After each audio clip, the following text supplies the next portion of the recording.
तो दोस्तों नमस्कार, आपका हमारे चैनल में बहुत बहुत स्वागत है। आज हम जानेंगे श्रव पितर अमावस्या की कथा के बारे में।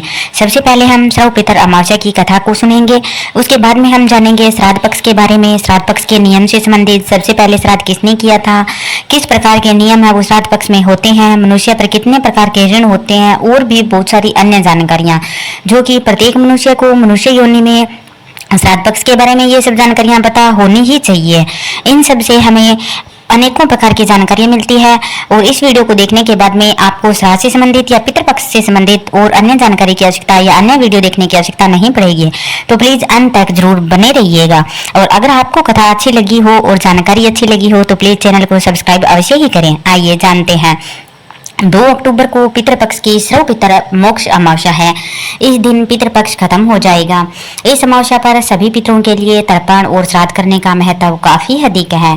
अगर पितृपक्ष में किसी मृत व्यक्ति का श्राद्ध करना भूल गए हैं या किसी की मृत्यु तिथि मालूम नहीं है तो उसका श्राद्ध क्रम इस अमावस्या पर किया जा सकता है। पितर अमावस्या से जुड़ी हुई श्रव पितर मोक्ष अमावस्या से जुड़ी एक कथा बहुत ही ज्यादा प्रचलित है। पुराने समय में अग्निश्वात और बृहस्पति नाम के पितृदेव थे। उनकी मानस कन्या थी अक्षोदा। अक्षोदा ने अश्विन मास की अमावस्या पर पितरों को प्रसन्न करने के लिए 1000 वर्ष तक तप किया था। तपस्या से प्रसन्न होकर सभी पितर देवता अक्षोदा के सामने प्रकट हुए। उस समय अक्षोदा का पूरा ध्यान एक तेजस्वी पितर अमावसु की ओर ही था और वह उन्हें अपलक निहारती रही। उसने अमावसु से कहा, वरदान में आप मुझे स्वीकारें, मैं आपका संग चाहती हूँ। अक्षोदा की ये बात सुनकर सभी पितर देवता क्रोधित हो गए। उन्होंने उसे श्राप दिया कि वह पितरलोक से पृथ्वीलोक जाएगी। ये सुनकर अक्षोदा को अपनी गलती का एहसास हुआ और वह क्षमा याचना करने लगी। तभी पितरों ने दया कर उसे कहा कि वह मत्स्य कन्या के रूप में जन्म लेगी। भगवान ब्रह्मा के वंशज महर्षि पाराशर उस मत्स्य कन्या को पति रूप में मिलेंगे और उसके गर्भ से भगवान वेदव्यास जी का जन्म होगा। इसके बाद फिर श्राप मुक्त होकर वह फिर से पितरलोक में वापस आ जाएगी। पितर अमावसु को पितर देवताओं ने दिया था वरदान। सभी पितरों ने अमावसु की प्रशंसा की और वरदान दिया कि अपने सौंदर्य और स्त्री के आगे अपने मन को भटकने नहीं दिया और अपने संयम और नियम पर टिके रहे। इसलिए आज से ये तिथि आपके नाम से अमावसु के रूप में जानी जाएगी। मान्यता है कि तभी से ये दिन पितृमोक्ष अमावस्या के रूप में प्रसिद्ध हो गया था।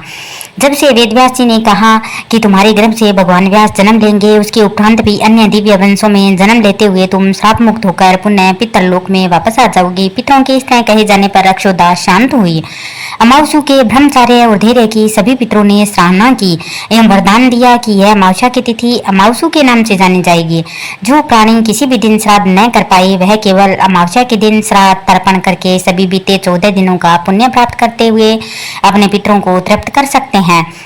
तभी से प्रत्येक माह की अमावस्या तिथि को सर्वाधिक महत्व दिया जाने लगा और यह तिथि श्रव पितर श्राद्ध के रूप में मनाई जाती है। उसी पाप के प्रायश्चित हेतु कालांतर में यही अक्षोदा महर्षि पाराशर की पत्नी एवं वेद व्यास जी की माता सत्यवती बनी थी। तत्पश्चात समुद्र के अंशभूत शांतनु की पत्नी हुई और 2 पुत्र चित्रांगन एवं विचित्र वीर्य को जन्म दिया था। इन्हीं के नाम से कलयुग में अष्टका श्राद्ध मनाया जाता है। इस प्रकार हमारी कहानी है वो संपन्न होती है। इसको अमावसु पितर अमावसु के नाम से भी जानते हैं। आगे हम जानते हैं कुछ अन्य जानकारियाँ। पितरों के लिए श्राद्धा से किए गए मुक्ति क्रम को श्राद्ध कहते हैं तथा तृप्त करने की क्रिया और देवताओं ऋषियों या पितरों को तंडुल या तिल मिश्रित जल अर्पित करने की क्रिया को तर्पण कहते हैं। तर्पण करना ही पिंडदान करना है, अर्थात तर्पण को ही पिंडदान कहते हैं। श्राद्ध पक्ष का महात्म्य उत्तर व उत्तर पूर्व भारत में ज्यादा है। तमिलनाडु में आदि अमावस्या, केरल में क्रिकंडा वाउवली और महाराष्ट्र में इसे पितर पधरवड़ा नाम से जानते हैं। पितरों में अर्यमा श्रेष्ठ है। अर्यमा पितरों के देव हैं। अर्यमा को प्रणाम। हे पिता पितामह है और पर पितामह है। हे माता मातामह है और पर मातामह है। आपको भी बारंबार प्रणाम।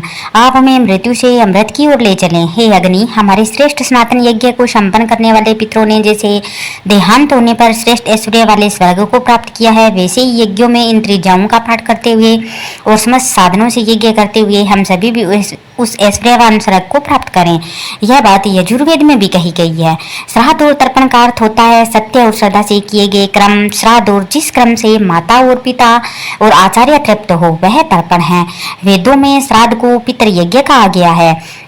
यह श्राद्ध तर्पण हमारे पूर्वजों, माता पिता और आचार्य के प्रति सम्मान का भाव है। यह पितृ यज्ञ संपन्न होता है।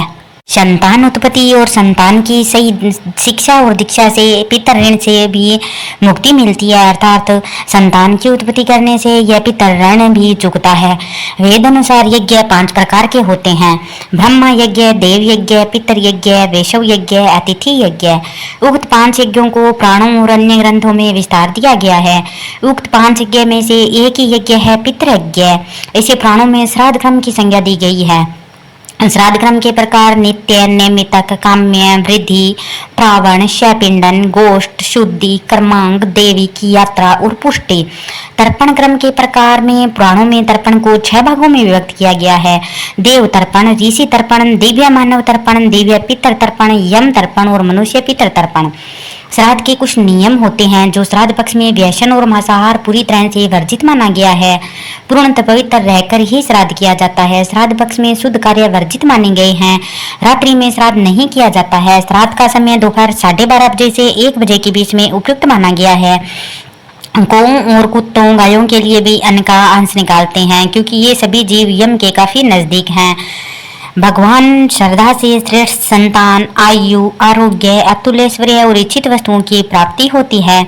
वेदों के अनुसार पितृ ऋण चुकता होता है। पुराणों के अनुसार श्रद्धा युक्त होकर श्राद्ध क्रम करने से पितृगण ही तृप्त नहीं होते, अपितु ब्रह्मा, इंद्र, रुद्र, दोनों अश्विनी कुमार, सूर्य, अग्नि, अष्टवसु, वायु, विश्वदेव, ऋषि, मनुष्य, पशु पक्षी और सरीसृप आदि समस्त भूत प्राणी भी तृप्त होते हैं। संतुष्ट होकर पितृ मनुष्यों के लिए आयु, पुत्र, यश, स्वर्ग, कृति, पुष्टि, बल, वैभव, पशु, सुख, धन और धान्य देते हैं। आपके पितर आपको आशीर्वाद देते हैं और पितृपक्ष में पिंडदान का महत्व भी बहुत ज्यादा होता है।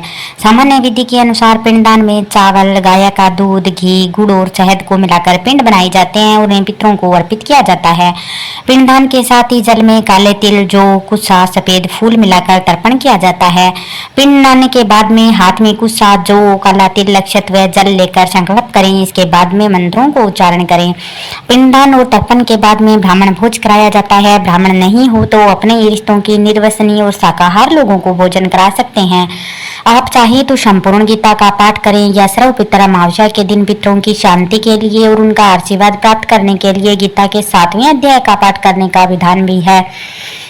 पितृ सूक्तम अत्यंत चमत्कारी मंत्र पाठ है। श्राद्ध पक्ष में पितृ सूक्त का पाठ संध्या के समय तेल या घी का दीपक जलाकर करने से पितृदोष की शांति होती है, शुभ फलों की प्राप्ति होती है और श्रव बाधा दूर होकर उन्नति की प्राप्ति होती है। इसे भी पितृ शांति पाठ कहते हैं। श्राद्ध पक्ष में गरुड़ पुराण के पाठ का भी आयोजन किया जाता है। श्रव पितृ अमावस्या के दिन उसके श्राद्ध महात्म्य से संबंधित पाठ को पढ़ा जाता है। कई लोग इस दौरान गजेंद्र मोक्ष कथा और पाठ को भी पढ़ते हैं और यह बहुत ही अति शुभ होता है।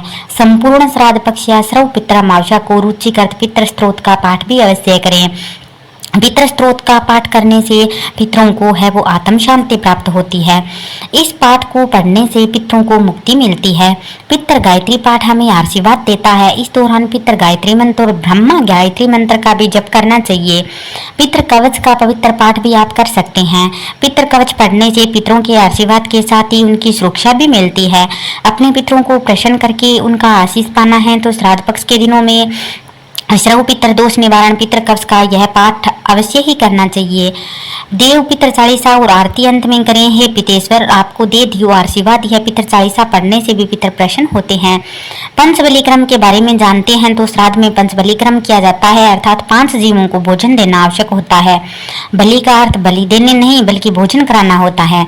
श्राद्ध में गो बलि, श्रान बलि, काक बलि, देवादि बलि और पीपल का दी क्रम किया जाता है, अर्थात गाय को भोजन, कुत्ते को भोजन, पीपल में पानी, इसी प्रकार कौओं को भोजन। इस प्रकार आप 5 क्रम अवश्य ही संपूर्ण करें। घर में पश्चिम दिशा में गाय को महुआ या पलाश के पत्तों पर गायों को भोजन कराया जा सकता है। गाय को घूमियो नमे कहकर प्रणाम भी किया जाता है। कुत्ते को भी पत्ते पर भोजन परोसा जाता है। इसके साथ ही आप कौओं को भी भोजन अवश्य दें। कोए के लिए छत या भूमि पर भोजन परोसते हैं। पत्ते छठे पर देवी देवताओं और पितरों को भी भोजन परोसा जा सकता है। बाद में इसे उठाकर घर से बाहर रख दिया जाता है। चींटी, कीड़े मकोड़ों इत्यादि के लिए भोजन अवश्य परोसें। उनका बिल हो वहां पर चूरा कर भोजन डाल दें। ब्राह्मण भोज भी अवश्य करवाया जाना चाहिए। इस दिन सभी को अच्छे से पेट भरकर भोजन करवाएं। श्राद्ध का भोजन ब्राह्मण भोज के अलावा किसी भूखे या गरीब को भी खिलाना चाहिए। सबसे पहले द्वारा या गरीब या मंदिर के समक्ष बैठे गरीब को यह भोजन खिलाएं। श्रवण पितृ अमावस्या को महाल्या अमावस्या भी कहते हैं।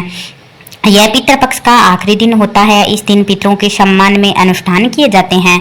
श्रवण पितृ अमावस्या पर किए जाने वाले कुछ मुख्य अनुष्ठान पवित्र स्नान करना, प्रार्थना करना, ब्राह्मणों को प्रसाद देना इत्यादि हो सकते हैं। इसे अश्विन अमावस्या भी कहते हैं। इस दिन सभी प्रकार के ज्ञात और अज्ञात पितरों का श्राद्ध कर्म, खासकर उन पूर्वजों का तर्पण और पिंडदान किया जाता है जिनकी मृत्यु तिथि याद ना हो। तो इसलिए आपने अगर पूरे 15 या 15 दिन श्राद्ध कर्म नहीं किया है तो आप श्रवण पितृ अमावस्या के दिन श्राद्ध कर्म है वो कर सकते हैं। इस दिन आपके जो भी पितर हो जिन्हें आप जानते हो या ना भी जानते हो तो उन सबका है वो मुख्य माना जाता है। मतलब कि आपने उन दिनों में ना भी किया हो तो उसका उतना महत्व नहीं होता है जितना कि श्रवण पितृ अमावस्या को श्राद्ध करने का महत्व होता है। इस प्रकार उम्मीद है कि आपको सारी जानकारी मिल गई होगी। अगर आपको कोई जानकारी अच्छी ना लगी हो तो प्लीज़ क्षमा कीजिएगा, और अगर आपको जानकारी अच्छी लगी हो तो हमारे चैनल को सब्सक्राइब अवश्य ही करिएगा। सब्सक्राइब करने से ही हमें पता लग पाता है कि आपको जानकारी अच्छी लगी है। तो प्लीज़ चैनल को सब्सक्राइब अवश्य ही करिएगा। बहुत बहुत धन्यवाद।